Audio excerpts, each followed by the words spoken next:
To add a second camera to your sequencer, you're simply going to click on the Create a New Camera icon. Now you can see in the cinematic viewport that if I scrub forward, my first animation for my first camera is playing. Now I'm going to start my animation for my second camera at the same location that my first camera ends the animation. Some people overlap the movement. They say it gives them a little bit better transition. So you can try that methodology as well. Cinematic camera 2, in this case it's 10, is activated because the icon is highlighted. So let's go ahead down here, and we're going to, in the transform track, you're going to place your first keyframe. Notice that you're able to drive your camera to that location.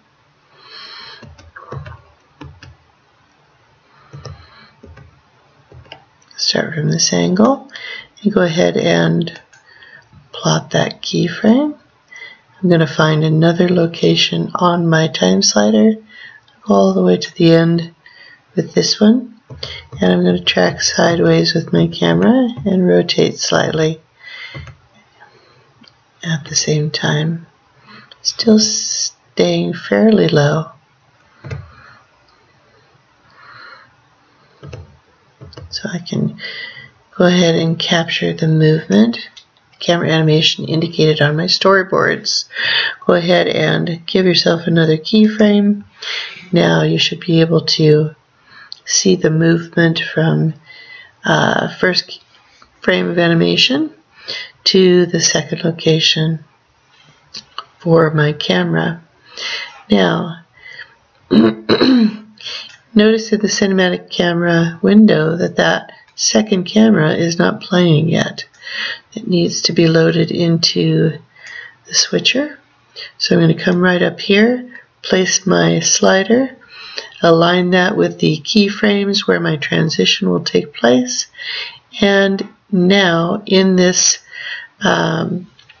track, go ahead and click on this icon so that you can see in your cinematic viewport what's actually playing at this location. Though we want to click on camera and load that second camera into that location. Now I've noticed here that it updates the first camera as well with that new camera, so I'm going to go back and reload that and just delete this extra piece. If you move this out, you can see that that's my first camera. For some reason that wants to overwrite.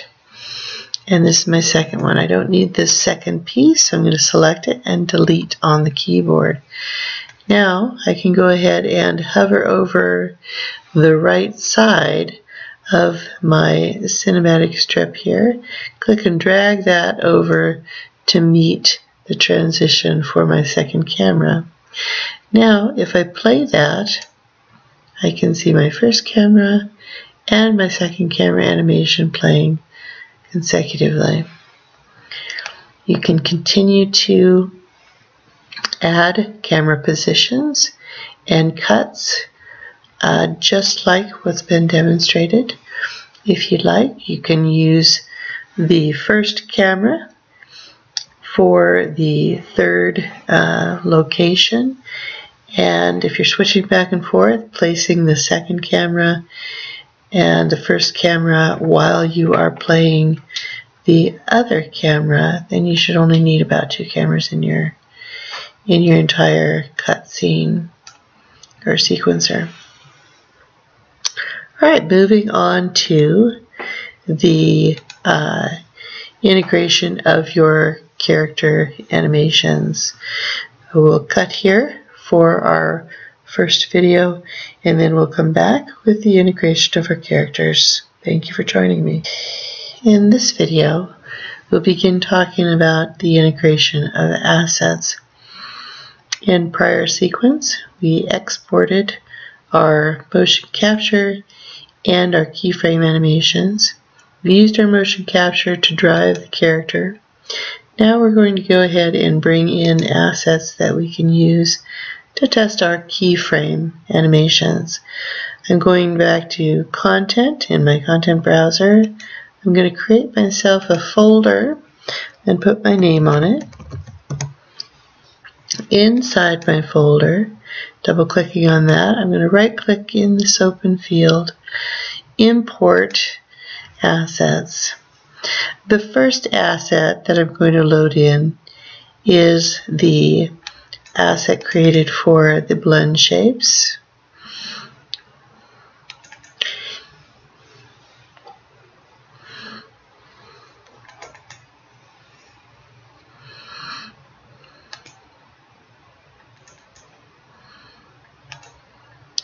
And we'll speak specifically about checkpoint, where you need to make sure that this is activated in order to bring in your blend shapes. This rig is the combo rig. It has blend shapes as well as the joint rig in the jaw, and it also has an eye rig. So we're going to go ahead and make sure that Import Animations is checked. We're going to unpack some options right under the skeleton. Right in here, we're going to import morph targets. That's not on by default, so please go ahead and check that, or you will not see your morph targets in action. This is the first time that I'm integrating this particular skeleton, so we're going to leave skeleton at none and have that auto-generate, and import all.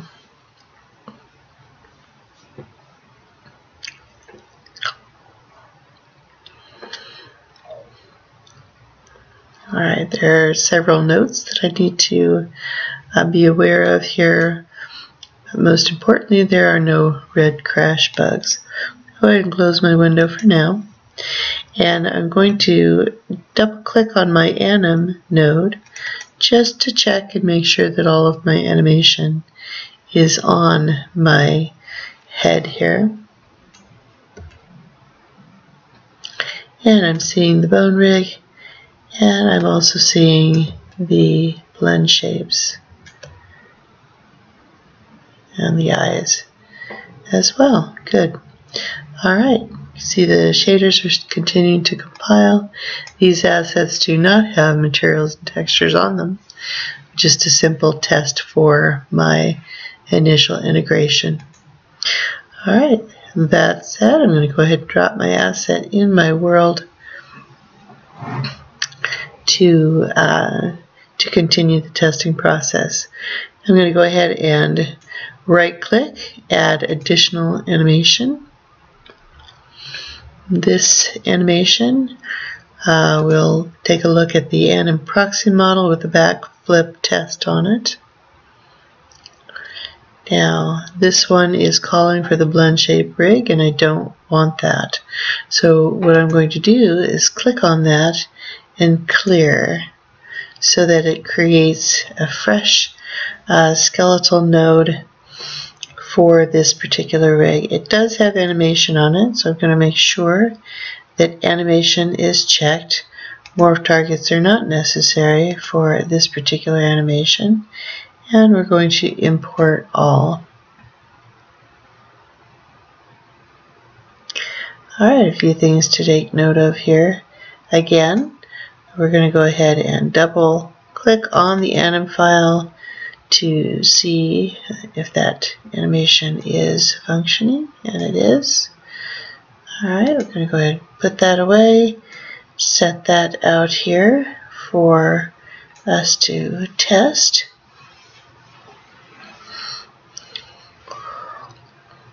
Alright, we're going to go ahead and get another animation.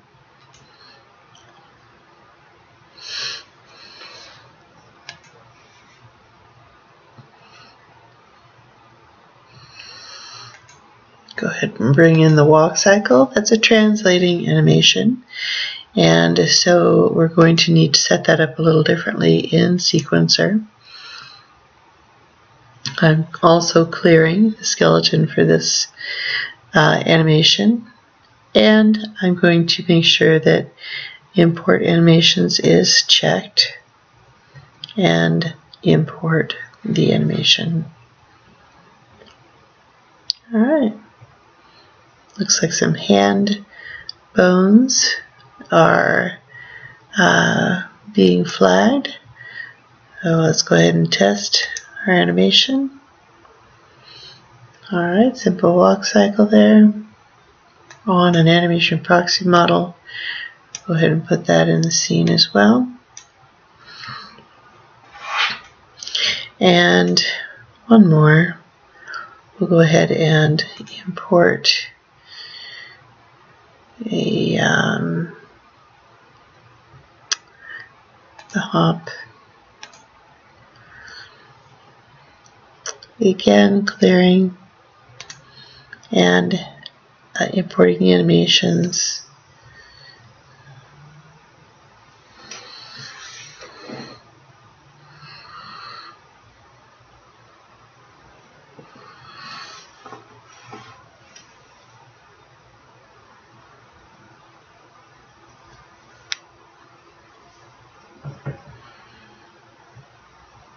Alright, flag to note, and we're going to finally double click on that anim, and that's the walk cycle, not the hop. Here we go. Okay, a little slow. That gives us an opportunity to speed up the track. Alright, now that we have our animations integrated, we're going to go ahead and begin bringing those into Sequencer. So back to Sequencer tab next to the content browser, and I'm simply going to click on my open field here, right click, actor sequence, and I'm going to bring in the blend shape to start with. And when I do that, notice that I've got the blend shape animation loaded, but it doesn't load the animation with it. It's simply the skeletal node for that track. I also have a transform option here, and I've got an animation here. This is where you go ahead and load the animation associated with that particular skeleton. Animation, and select that, and it'll automatically load that into your track. Now I'm going to go ahead and place a keyframe for that under the transform node. Alright, and of course I can animate that as well. If you select it in the track, it'll highlight it in your viewport here. So then you can go ahead, I'm going to simply translate this over time so that you can see that it can be animated. Alright, moving it and then going ahead and keying. Now if I scrub back and forth, you could see that it is in fact animated. Okay. Now I'm going to continue to bring in actor sequence, backflip in the same way that you have chosen the animation for the blend shape. You're going to go ahead and load this short cycle animation in here also. Now this is a cycle animation. If we play it out, you can see it lands in the same place. So we can simply continue to play this animation by hovering over the side, the right side. Notice the arrow gizmo is changing. Drag that to the end or the location where you want him to stop playing that loop.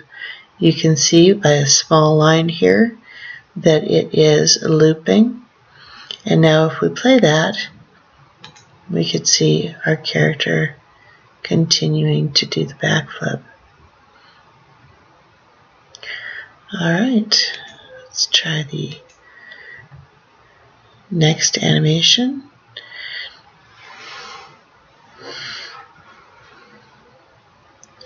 Alright, you can also go ahead and select your characters in the outliner here and drag and drop those into the open field.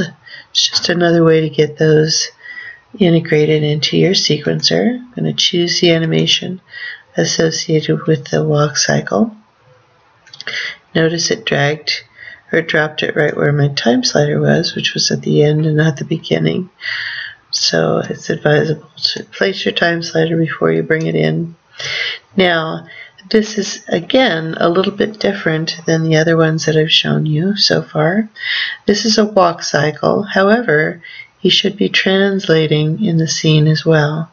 So I'm going to go ahead and pull this out so it continues to loop.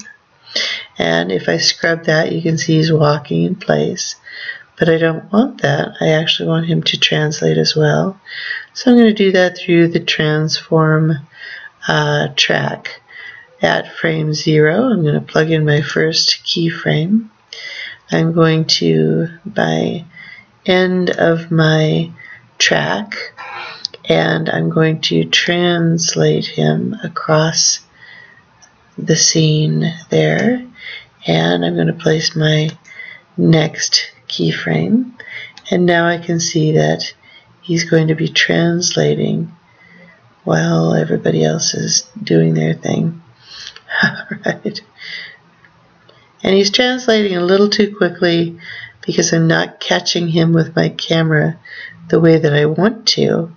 So what I'm going to do is go ahead and drag him back to make sure that he is in fact stopping or caught in the scene there with the cameras. Translating, and he's remaining in the scene. Good. The camera is tracking with him. Alright. Let's see, have I forgotten anybody? The hop. I'm going to go ahead and drag and drop my hop. Let's see, here we go. My big hopper. And you can see that that is now active in my my outliner. I'm going to go ahead and drag him into my sequencer. Select his animation.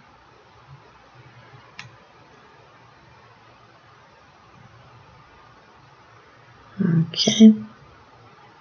And I'm going to offset the playing of that just by dragging and clicking and hold and drag with my left mouse button. That way he stands in place, and I'm going to probably move him back slightly too, just making those adjustments along the way. So I can see him launching, and I can see him landing now. Alright. And I'm not going to be translating this particular character. I'm going to allow him to play his animation and plant his feet. He's not a loop necessarily, although you could probably set that up with an offset. I just want to demonstrate the ability to get your characters in there and functioning. Alright, so I'm going to go ahead and play my scene, and saving is a worthwhile thing to do. I'm going to go ahead and save all.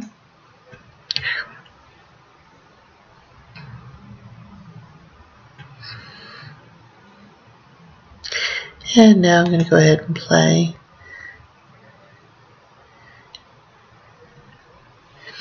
Alright, as you can see, I've got animations enacted, and I can go ahead and stop that action by simply grabbing my character there so that his details come up in the details panel, and trigger his animation through the cutscene rather than have the animation playing on launch. So we'll go ahead and turn off playing and looping for this particular character, and we're simply going to trigger him inside the cutscene when it's time for that to play out. Alright, let's test it, make sure it's functioning properly now. Yes. Now we're seeing the simulation, and he's standing still rather than playing his animation. Alright, the next step is to trigger the cutscene with the playable character. So in the next video, we will go ahead and set up the trigger box, create the blueprint for that particular trigger box so that we could see the cutscene play when the character breaks the parameter of the box. Thank you for joining me. Alright, welcome back. In this particular iteration, we're going to talk about the trigger box, setting up the trigger box so that your playable character will be able to trigger that cutscene in-game. Now, come right over here to the Modes panel. We can scroll down under Basic. You will see Trigger Box. Go ahead and click and drag that into your scene, and tapping on your spacebar, you will encounter that scale gizmo. Just click and drag that to the right-hand side to scale up your trigger box. Now, let's see. We do have it selected. We're still in the simulation. So let's try that again. When you're in simulation mode, you're not going to be doing a lot of building. You're going to have to stop simulation mode, stop the play, so that you can continue developing. Alright, I'm going to go ahead and get that trigger box nice and big so there's no question that when the player encounters that area that the cutscene will play. Alright.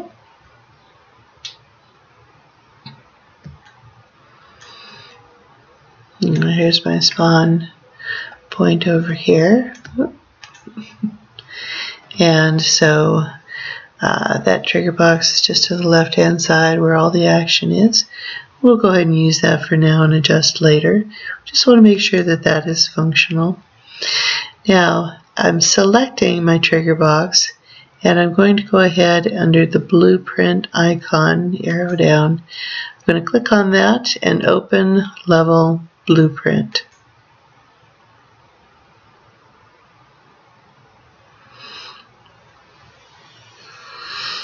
Alright, once we're here, we can go ahead and again, with the trigger box selected, I'm going to right click.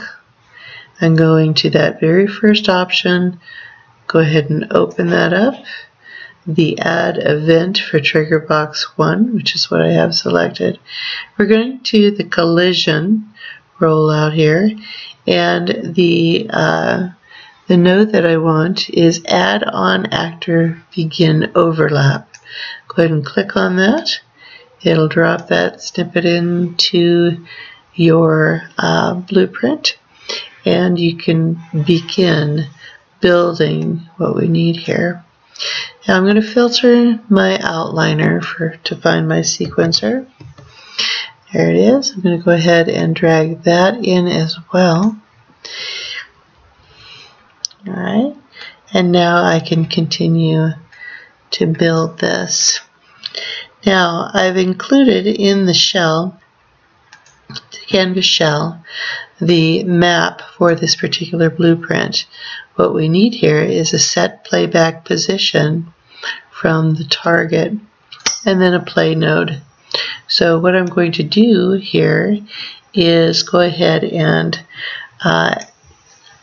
find the set playback position by right-clicking and going ahead and just typing that into the open field there.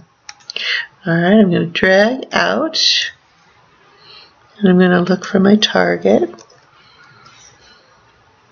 Oops. I need the set playback position.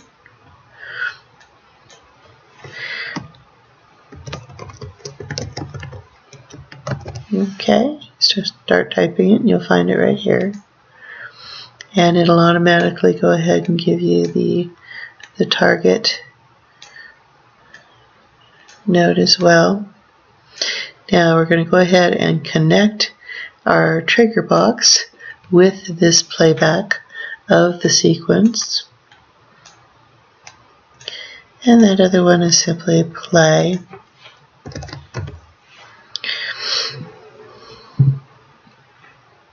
And I'm not seeing it in the field, so what I'm going to do is go ahead and drag out from my sequencer, play, and that's not giving it to me either. Let's try again, just make sure I have the correct node, play, there it is. Alright. So now we can go ahead and wire in our play node. If we go back to the blueprint here, schematic, we can go ahead and see that the sequence player is the target and the set playback position is also connected to play.